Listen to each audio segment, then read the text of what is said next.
नमस्कार, जय महाराष्ट्र। बघूया आजच्या ठळक बातम्या। नकली सोना विक्री करणारे 2 आरोपी पोलिसांच्या ताब्यात। पोलीस सूत्रांकडून प्राप्त माहितीनुसार मोहित मनोजकुमार पांडे, उत्तर प्रदेश या व्यक्तीस आरोपीने 12,000 रुपयात सोन्याच्या 5 गिन्या शिक्के विकत दिले। मात्र सदर सिक्के हे नकली आहे। आपली फसवणूक झाली असल्यास म्हणून बनावट सोन्याच्या गिन्या देऊन आरोपीने आपल्याला गंडविल्याचे लक्षात येताच मोहित पांडे यांनी पोलीस ठाणे गाठले। दरम्यान ठाणेदार आशिष रोही यांच्या मार्गदर्शनात पोलीस निरीक्षक भरत चिरडे यांनी सहकारी पोलीस कर्मचाऱ्यांच्या मदतीने बस स्थानक परिसरातून 2 आरोपींना ताब्यात घेतले, पोलीस ठाण्यात आणले।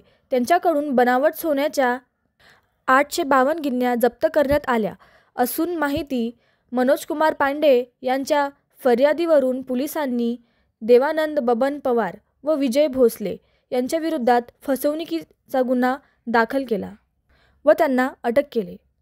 सदर प्रकरणात पोलीस उपनिरीक्षक भरत चिरडे तपास करीत आहेत।